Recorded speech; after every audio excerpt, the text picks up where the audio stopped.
Hello everyone, good morning. एक बार फिर से आप सभी का क्रेजी जीके ट्रिक के डेली करंट अफेयर की सीरीज में स्वागत है। शुरू करेंगे हमारे सेशन को। आज हम 5 फरवरी के सभी इंपॉर्टेंट क्वेश्चन यहां पर डिटेल में डिस्कस करेंगे। एक एक फैक्ट, एक एक क्वेश्चन को आराम से सुनिएगा। बहुत ही इंटरेस्टिंग सेशन है, एग्जाम ओरिएंटेड करंट अफेयर है, तो एंड तक सेशन को देखिए। पीडीएफ आपको एप्लीकेशन पर मिलेगी क्रेजी जीके ट्रिक पर, और वहीं पर आप मॉक टेस्ट भी लगा सकते हैं डेली करंट अफेयर का। तो चेकआउट कीजिएगा एप्लीकेशन को। तब तक हम चलते हैं सबसे पहले इंपॉर्टेंट क्वेश्चन की तरफ। देखें, मणिपुर के नए मुख्यमंत्री कौन बने हैं।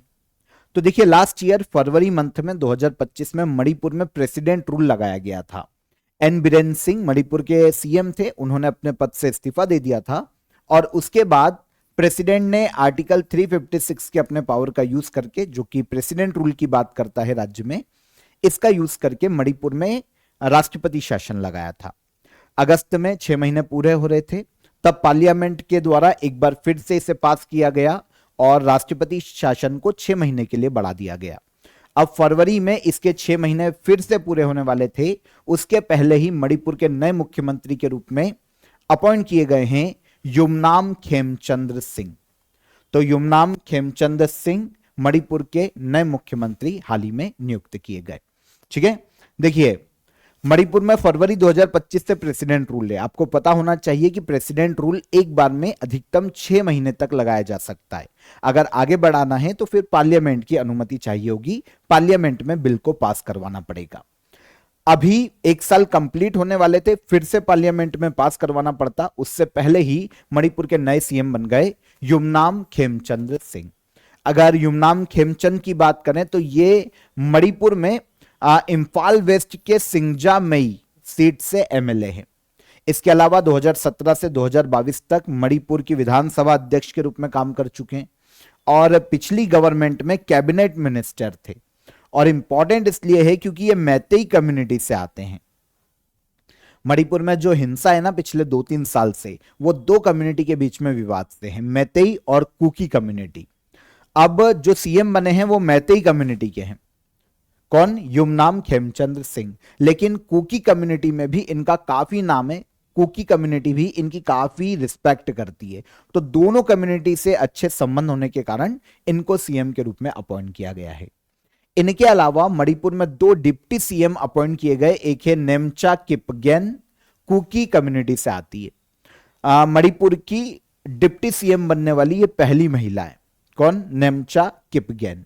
इनके अलावा एक लोधी दिखो, ये नागा कम्युनिटी के हैं, जो कि मणिपुर के डिप्टी सीएम बने हैं। तो एक सीएम, 2 डिप्टी सीएम अपॉइंट किए गए मणिपुर में। मणिपुर में 60 विधानसभा की सीटें हैं, जिनमें से बीजेपी के पास 32 सीटें हैं। तो यहां पर बीजेपी की गवर्नमेंट है। लोकसभा की सीटें हैं मणिपुर में 2 और राज्यसभा की सीटें हैं 1। अजय कुमार भल्ला मणिपुर के गवर्नर के पद पर हैं। बजट 2026-27 में बायोफार्मा शक्ति इनिशिएटिव की घोषणा की गई है। इसका मुख्य उद्देश्य क्या है? तो जो हमारी फाइनेंस मिनिस्टर है, उन्होंने जो बजट अनाउंस किया था 2026-27 का पार्लियामेंट में, उसमें एक इनिशिएटिव की बात की गई है जिसका नाम है बायोफार्मा शक्ति इनिशिएटिव। इसका उद्देश्य भारत को ग्लोबल बायोफार्मास्यूटिकल मैन्युफैक्चरिंग हब बनाना। ओके, तो यहां पर हो जाएगा आंसर बी।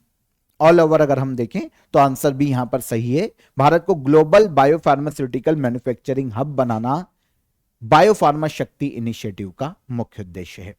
इसके तहत अलग अलग अनाउंसमेंट किए गए हैं। देखिए, बायोफार्मास्यूटिकल, बायोटेक्नोलॉजी और लाइफ साइंस सेक्टर को इंडिया में मजबूत किया जाएगा।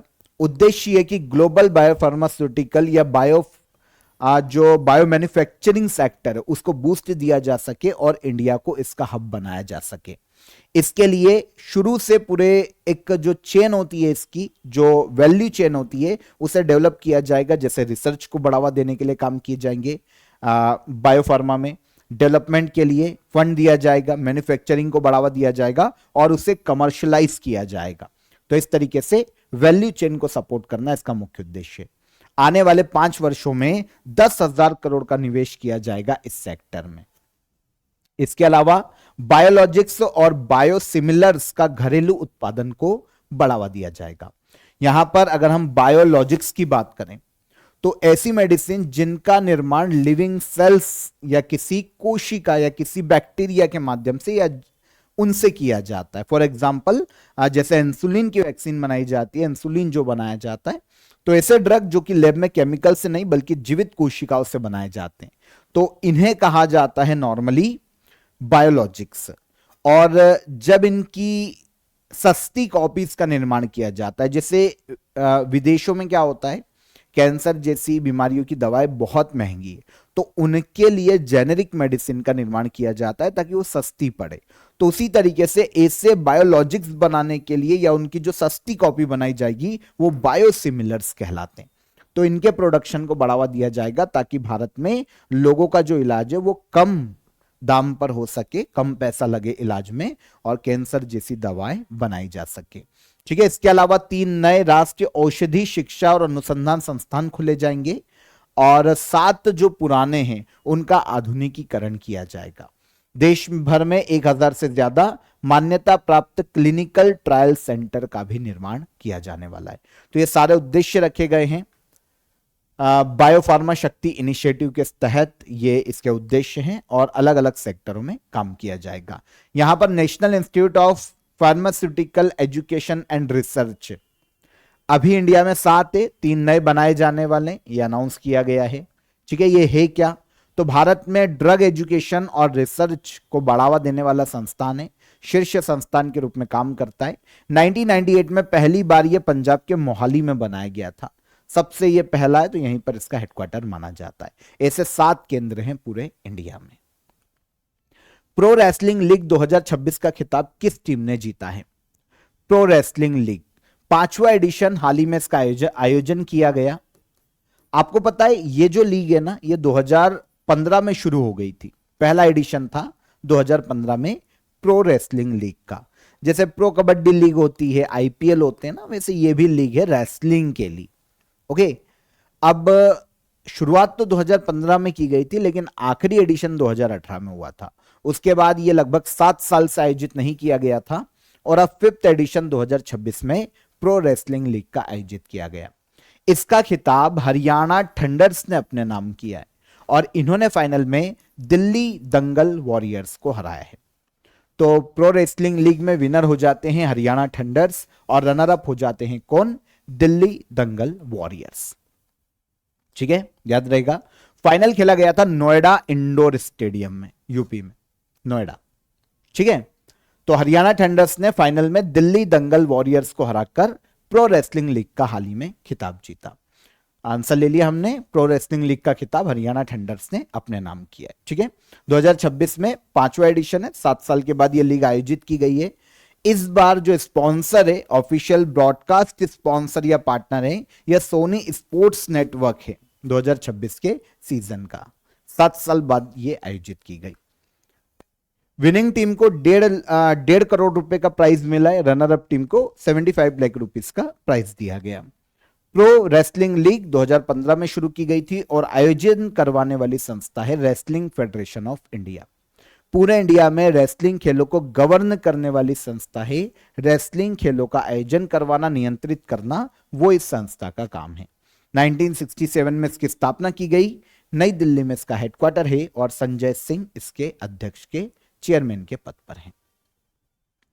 इजी था क्वेश्चन। तो ऑफर ऑफ द डे में आप सभी के लिए कंप्लीट मैथ्स पैकेज को आप यहां पर ज्वाइन कर सकते हैं। ठीक है ना। मैथ्स के लिए आपको अर्थमेटिक, एडवांस, फाउंडेशन, हर चीज आपको यहां पर मिल जाएगी। 17 आवर मैथ्स का एक रिवीजन कोर्स आपको मिल जाएगा। 70 डेज मैथ्स का कोर्स आपको इसमें इंक्लूड किया गया है। साथ ही साथ काफी स्टूडेंट होते हैं जिनको मैथ्स में कैलकुलेशन में काफी प्रॉब्लम आता है, तो यहां पर आपके लिए कैलकुलेशन बूस्टर्स भी देखने को मिल जाएगा। और जितने भी मॉक टेस्ट है, एक क्वेश्चन बैंक है पूरा मैथ्स का, वो यहां पर आपको इंक्लूड किया गया है। तो ऑल ओवर मैथ्स के पैकेज को आप ज्वाइन कर सकते हैं, काफी अफोर्डेबल प्राइस में है। डिस्क्रिप्शन में मैंने आपको इसकी लिंक दे दी है, वहां पर आप क्लिक कीजिए और डायरेक्ट इसे अवेल कीजिए। ठीक है। तो ज्वाइन कीजिए, डिस्क्रिप्शन में लिंक है, क्लिक कीजिएगा और वहां से अवेल कीजिएगा। तब तक हम आते हैं अगले क्वेश्चन की तरफ। चर्चा में रही पेन्नियार नदी जल विवाद किन 2 राज्यों के बीच है? पेन्नियार रिवर के पानी को लेकर जो विवाद है ये तमिलनाडु और कर्नाटका के बीच में देखने को मिलता है।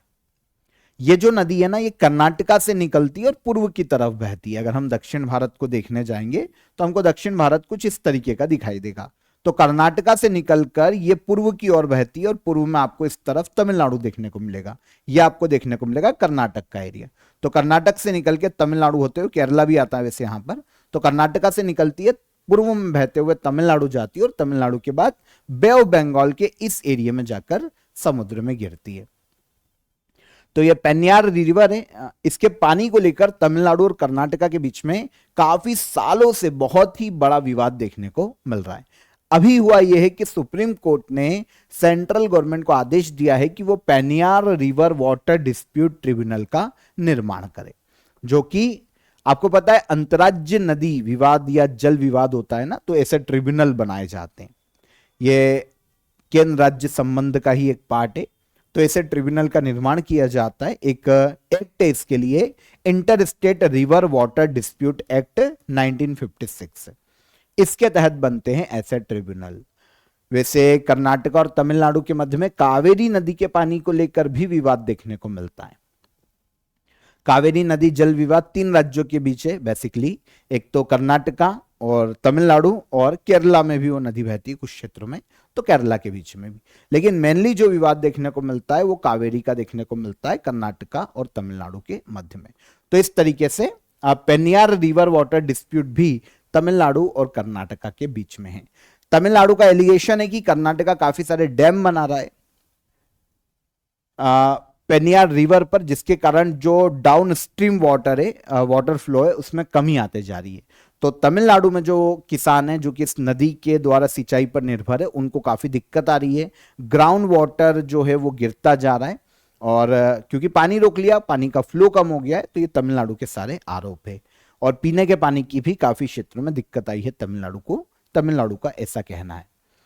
तमिलनाडु का कहना है कि 1892 में जो एग्रीमेंट हुआ था ना तमिलनाडु और कर्नाटक के बीच में, उसके अकॉर्डिंग कर्नाटक कोई भी डैम तमिलनाडु की सहमति के बिना नहीं बना सकता, यह तमिलनाडु का कहना है। पहले के एग्रीमेंट इनके बीच हो चुका है, लेकिन अब कर्नाटका ने क्योंकि कुछ डैम्स का निर्माण किया है तो उसी के खिलाफ ये पूरा डिस्प्यूट था। तो सुप्रीम कोर्ट ने केंद्र को आदेश दिया है कि पेन्यार रिवर वाटर डिस्प्यूट ट्रिब्यूनल का निर्माण किया जाए। पेन्यार रिवर तमिलनाडु में दक्षिण पेन्नार के नाम से जानी जाती है या थेन पन्नई के रूप में पुकारा जाता है, और कर्नाटक में दक्षिण पिनाकिनी रिवर इसे कहा जाता है। ओरिजिन होता है नंदी हिल्स, यह कर्नाटका का एक क्षेत्र है। रूट कर्नाटका में 80 किलोमीटर बहने के बाद ये जाती है तमिलनाडु में और फिर बे ऑफ बंगाल में गिरती है। अप्रोक्सीमेटली इसकी जो लंबाई है वो 497 किलोमीटर देखने को मिलती है। तमिलनाडु की दूसरी सबसे लंबी नदी है जिसे कहा जाता है पेन्यार रिवर। तो डिस्प्यूट किन 2 राज्यों के बीच है, तो यह है कर्नाटका और तमिलनाडु। मैबलिन न्यूयॉर्क ने भारत के लिए किसे अपना नया ब्रांड एम्बेसडर नियुक्त किया है? एक कॉस्मेटिक कंपनी है मैबलिन न्यूयॉर्क, इसने भारत के लिए अपना ब्रांड एम्बेसडर बनाए हैं फिल्म अभिनेत्री कियारा आडवाणी को। ठीक है, तो कियारा आडवाणी इस ब्रांड की ब्रांड एम्बेसडर बनी है। यूएसए की एक मल्टीनेशनल कॉस्मेटिक कंपनी है, स्किन केयर और जो भी कॉस्मेटिक होता है महिलाओं के लिए उसका निर्माण करती है। हेडक्वार्टर न्यूयॉर्क में देखने को मिलता है। इसकी स्थापना 1915 में की गई थी शिकागो में, लेकिन आगे चलकर 1996 में ये एक फ्रांस की कॉस्मेटिक कंपनी है लॉरियल्स, उसकी एक सब्सिडरी बन गई थी। तो अब ये इसी कंपनी की सब्सिडरी है मैबलिन न्यूयॉर्क के नाम से। तो कॉस्मेटिक कंपनी जिसकी ब्रांड एम्बेसडर इंडिया में बनी है कौन? कियारा आडवाणी। आगे चले, एनपीएस स्वास्थ्य पेंशन योजना किस संगठन के द्वारा शुरू की गई है? एनपीएस स्वास्थ्य पेंशन स्कीम, ठीक है, इसे शुरू किया है पेंशन फंड नियामक और विकास प्राधिकरण ने, जिसे कहा जाता है pension fund regulatory and development authority. इसने शुरू किया है एनपीएस स्वास्थ्य पेंशन स्कीम को। अब ये स्कीम क्या है, कैसे काम करेगी?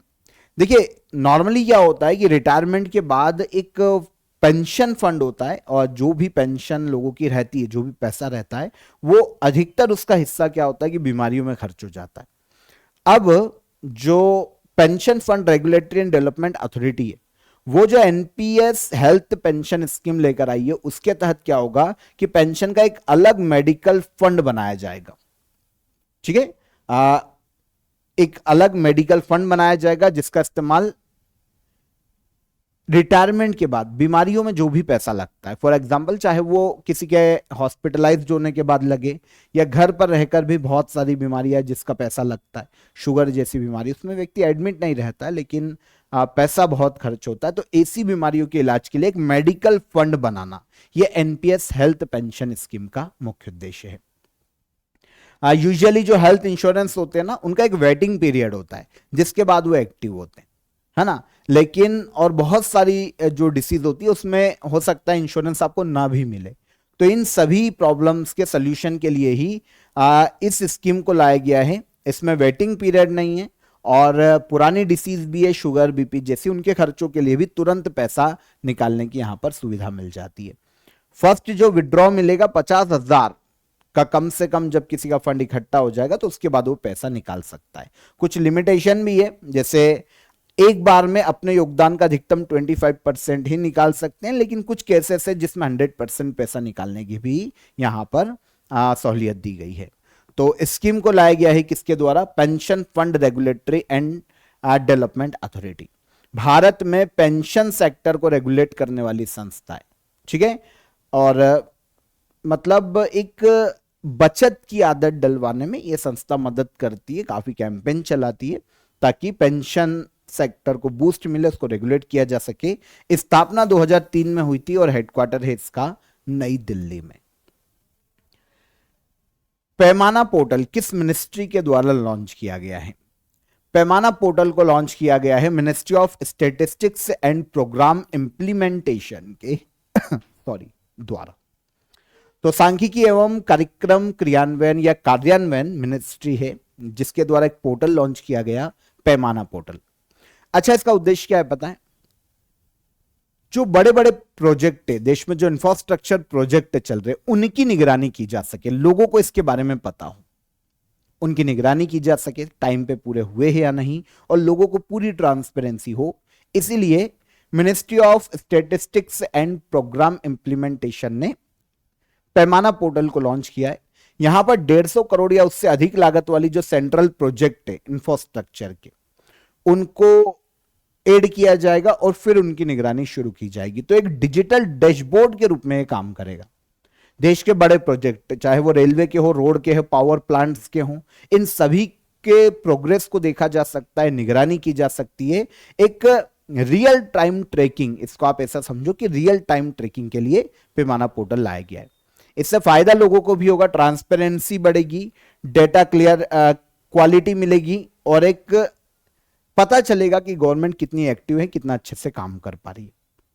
तो शुरुआत में 150 करोड़ रुपए से ऊपर के जो प्रोजेक्ट चल रहे हैं उनको इसमें ऐड किया जा रहा है और अभी तक 1392 ऐसे प्रोजेक्ट की निगरानी यहां पर शुरू की जा चुकी है। तो ये पैमाना पोर्टल है, किसकी है, किसका पोर्टल है? Ministry of statistics and programme implementation का। इसके राज्य मंत्री हैं स्वतंत्र प्रभार इस मिनिस्ट्री के राव इंद्रजीत सिंह। आगे बढ़ेंगे। पिलो एआई नामक वॉइस आधारित अकाउंटिंग ऐप किस राज्य ने लॉन्च किया है या किस राज्य सरकार के द्वारा लॉन्च किया गया? तो ये है क्या, पहले ये समझो। वॉइस बेस्ड अकाउंटिंग ऐप है। अभी तक हम शॉप्स पे देख रहे हैं, किसी भी कंपनी में देख रहे हैं या कहीं भी जहां पे भी काम हो रहा है, चाहे वो एमएसएमई हो, उद्योग हो, चाहे माइक्रो मीडियम स्मॉल इंटरप्राइजेस हो, कोई भी बिजनेस हो, वहां पर जो काम हो रहा है ना, नॉर्मली अकाउंटिंग जो की जा रही है वो मैन्युअली की जा रही है, हाथ से की जाती है, टाइप किया जाता है, काफी टाइम वेस्ट होता है, काफी टाइम लगता है। तो अब एक एआई लाया गया है, पिलो एआई। ठीक है, ये वॉइस बेस्ड अकाउंटिंग ऐप है। जो व्यापारी हैं, जो भी इसका यूज कर रहा है, वो बोल के अकाउंटिंग कर सकता है, बोल देगा, इस मतलब वॉइस का यूज करके डायरेक्ट वो कुछ टाइप कर सकता है, कैलकुलेट कर सकता है, अकाउंट को फीड कर सकता है और डिजिटल डेटा को आराम से स्टोर कर सकता है। तो ये पिलो एआई है जिसे लॉन्च किया है आंध्र प्रदेश सरकार ने। वॉइस बेस्ड अकाउंटिंग ऐप कौन सा है? Pillow AI. आंध्र प्रदेश सरकार ने लॉन्च किया। आंध्र प्रदेश के सीएम एन चंद्रबाबू नायडू ने इस एप्लीकेशन को लॉन्च किया है। उद्देश्य छोटे व्यापारी, एमएसएमईज जो मीडियम स्मॉल और जो भी मध्यम उद्योग है या फिर सूक्ष्म लघु उद्योग है उनको डिजिटलाइज करना है ना, उनको डिजिटल एक्सेस से जोड़ना, इस एप्लीकेशन को लॉन्च किए जाने का या इस एआई को लॉन्च किए जाने का मुख्य उद्देश्य है। तो एआई पावर्ड अकाउंटिंग एजेंट है, आवाज से चलेगा, अकाउंटिंग कर सकते हैं चाहे वो दुकानदार हो चाहे कोई व्यापारी हो। 3 भाषाओं में अभी से लॉन्च किया गया, 5 भाषाओं में अभी से लॉन्च किया गया है आंध्र प्रदेश सरकार के द्वारा। AI pillow AI. भारतीय विमानपत्तन प्राधिकरण जिसे कहा जाता है एयरपोर्ट अथॉरिटी ऑफ इंडिया, इसके बोर्ड मेंबर के रूप में नियुक्त होने वाली पहली महिला कौन बनी है? तो यहां पर देखिए बोर्ड मेंबर जो है ना किसका, एयरपोर्ट अथॉरिटी ऑफ इंडिया का, इसमें 13 मेंबर होते हैं लगभग। आज तक इसके बोर्ड मेंबर में कभी कोई महिला ऐड नहीं हुई है, लेकिन अब पहली बार हुआ है कि एयरपोर्ट अथॉरिटी ऑफ इंडिया की बोर्ड मेंबर के रूप में एक महिला नियुक्त की गई जिनका नाम है निवेदिता दुबे। निवेदिता दुबे मूल रूप से तो प्रयागराज से आती है, यूपी से। 30 साल से ज्यादा का इनको अनुभव है एयरलाइन सेक्टर में। तो अब निवेदिता दुबे को एयरपोर्ट अथॉरिटी ऑफ इंडिया की जो बोर्ड है उसके मेंबर के रूप में अपॉइंट किया गया है और इतिहास में बोर्ड मेंबर बनने वाली पहली महिला बनी है निवेदिता दुबे। अब बोर्ड का काम क्या होता है ये एक हमारे दिमाग में आ सकता है। तो बोर्ड की बात करते हैं तो एयरपोर्ट अथॉरिटी ऑफ इंडिया, इसके जो एयरपोर्ट डेवलपमेंट और मैनेजमेंट है इसके लिए, है ना, फाइनेंस डिसीजन है, पॉलिसी इंप्लीमेंटेशन है, स्ट्रेटेजिक प्लानिंग है, ये सारे काम बोर्ड के द्वारा किए जाते हैं। 13 मेंबर होते हैं। एक तो इसका चेयरमैन होता है, एक मैनेजिंग डायरेक्टर होता है, एक होल टाइम मेंबर होते हैं 5, पार्ट टाइम ऑफिशियल मेंबर होते हैं 4 और part time non official member होते हैं 2। ये अलग अलग क्षेत्र से आते हैं। तो इस प्रकार 13 मेंबर होते हैं पूरे बोर्ड में। अभी तक पूरे बोर्ड में किसी भी लेवल पर कोई महिला नहीं आई थी, लेकिन अब पहली बार इस बोर्ड की मेंबर बनी है पहली महिला निवेदिता दुबे। अब आपको एयरपोर्ट अथॉरिटी ऑफ इंडिया के बारे में नॉर्मली पता होना चाहिए। इंडिया में एक जो सिविल एविएशन सेक्टर है ना उसको रेगुलेट करने वाली, एयरपोर्ट्स का मैनेजमेंट करने वाली एक स्टैट्यूटरी बॉडी है। पार्लियामेंट में बिल के माध्यम से बनाया गया है, प्रॉपर एक्ट के माध्यम से। जिस एक्ट के माध्यम से ये बना है airport authority of India act 1994 के नाम से जाना जाता है। तो इसी एक्ट के माध्यम से एयरपोर्ट अथॉरिटी ऑफ इंडिया का निर्माण किया गया है। संस्था बनी थी एक्ट के 1 साल बाद 1995 में, 1 अप्रैल 1995 में, और हेडक्वार्टर देखने को मिलता है नई दिल्ली में।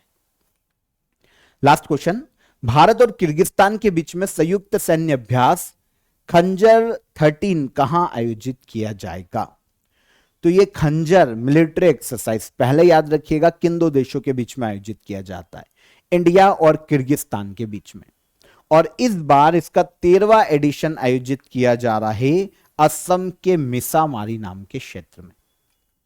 असम के मिसामारी में 13वां एडिशन इस साल आयोजित किया जाएगा।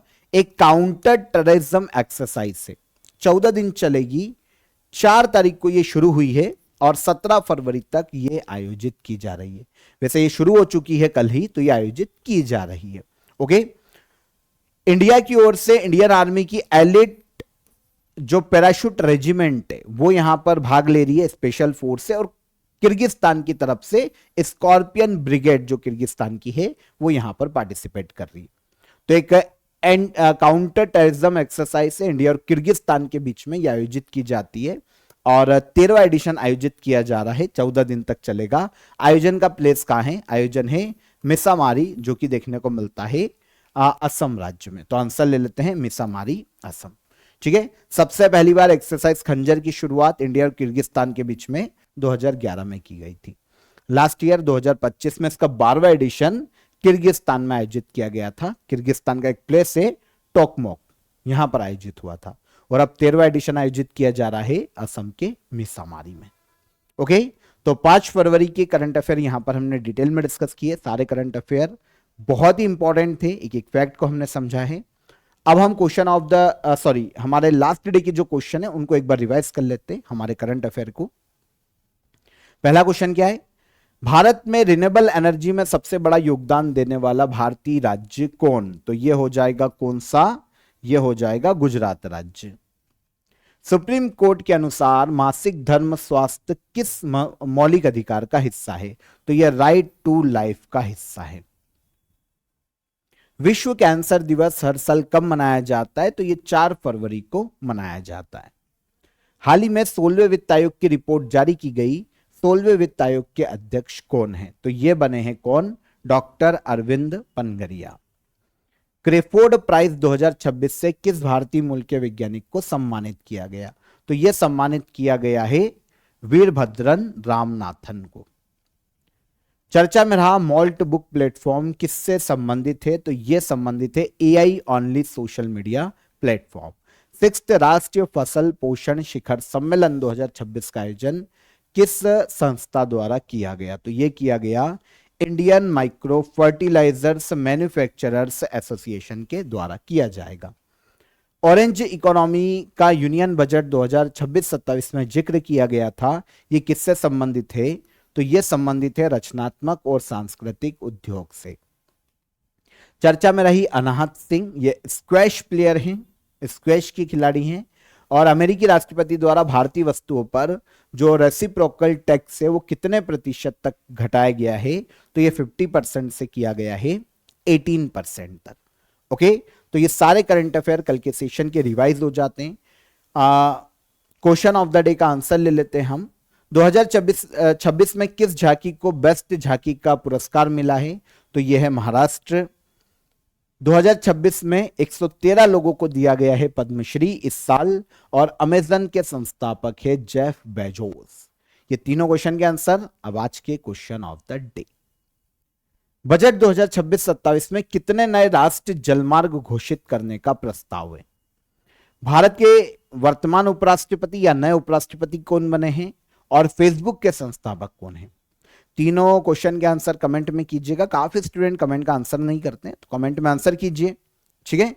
और इसके अलावा आपको कोई भी आपका सजेशन है तो आप वो भी कमेंट कर सकते हैं, मैं आपके सारे कमेंट पढ़ता हूं, तो आप सजेशन भी दे सकते हैं।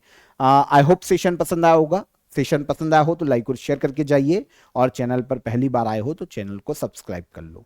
कल फिर मुलाकात करेंगे हम नेक्स्ट डे की करंट अफेयर में, तब तक ख्याल रखिएगा अपना। जय हिंद, जय भारत।